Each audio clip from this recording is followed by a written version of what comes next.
And statistics show that one case of monkeypox has been recorded in Akwa Ibom State, and 13 persons suspected to be affected by the viral disease are on admittance in hospitals in neighboring Bayelsa and Rivers states.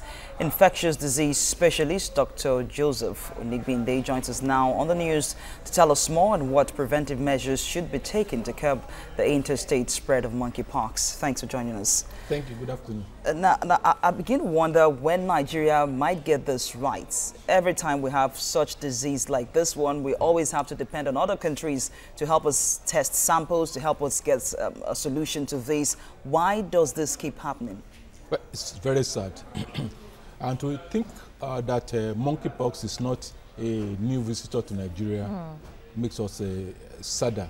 You know, this is the third time it's coming to Nigeria. 1970 was here, 1978 was here. Now we are caught napping.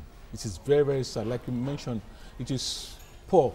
It is very, very disheartening to know that Nigeria has to depend on external agencies to be able to diagnose simple things like monkeypox infection and other infections. It shows that we are just not serious in this country. That's just, we are playing with our health. And let's get on to the nitty-gritty. How critical is it actually? What are the implications of Nigeria not being able to test for monkeypox in the country? What can it result to? What's the worst that could happen? Of course, you continue to have the infection spread amongst the community, and when you are not able to establish the diagnosis on time, you are not sure whether it's monkeypox or something else, you are not careful, it continues to spread. That's why I say we are just joking with the health of our community. Apart from, don't think that the Senegalese are the people, they are the owner of the laboratory. It is WHO laboratory. But as big as Nigeria is at this time, we should have a standard laboratory, not even one, we should have 10 standard laboratories in this country. But we are not focusing on our health. We rather think of security. So if people are not healthy, how can they fight?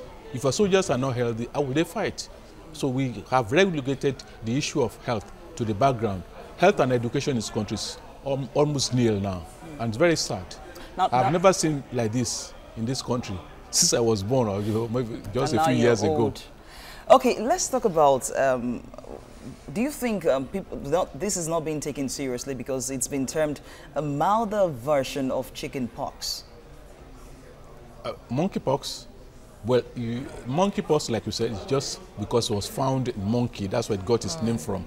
So it's all the symptoms that are very similar to smallpox, but a little bit is milder than smallpox. That's what you have in monkeypox. It was discovered in 1958 when they had 2 colonies of monkeys that are set aside for research. They found something like smallpox amongst them. That's where it got this monkeypox something. But you now see that it can be transmitted to human beings too. 1970 in DRC, and then Nigeria also in 1971, and 1978 we had this. So my problem with Nigeria is that if we know we can have such things, it's a sporadic infection. Mostly in African countries, although it has once spread to, I mean, it was taken to US, you expect that. People who play with pets and all that, so you should expect such things. When one looks at the security situation in the world, rather, with Britain already preparing for war because of the tension between the US and North Korea, one begins to wonder when a country like Nigeria will begin to prepare for cases like this, cases like this in the health sector before the diseases even arrive, you know, putting measures, preventive measures in place to curb the situation. But let's get down to who is at risk of monkeypox. What are those critical situations one should become aware of not to get infected?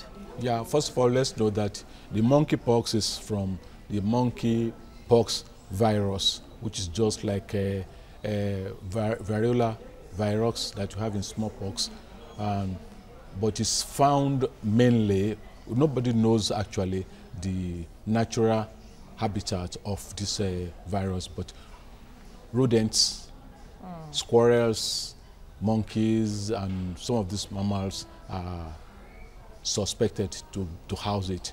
So people who play with animals, especially animals that look sick, they have the tendency to pick it.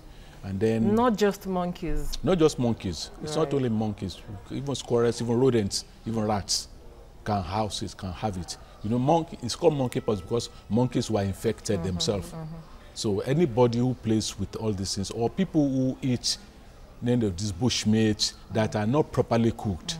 And I haven't said that even preparing the bushmeat itself can put you at risk if you are not wearing your gloves and so just playing with all these animals. And so we have to, people who prepare meat and people who eat from outside especially, we have to be careful. These are people who are susceptible to the infection. But at home, if you have rodents, how do you prevent or save yourself from getting infected? I mean, does it... You don't touch rodents. No, the excreta or just yes, rodents? Excreta, yes, the excreta, the droppings from. So I think it's personal hygiene is also very important. Personal hygiene is important, and then as much as possible, we can drive rodents away from us. Right, so and hand washing and all of that. Hand washing, very, very, very, very crucial. All right, we'll leave it here for now. Infectious disease specialist, Dr. Joseph Onigbinde, thank you very much for the tips on the News Hour. Thank you.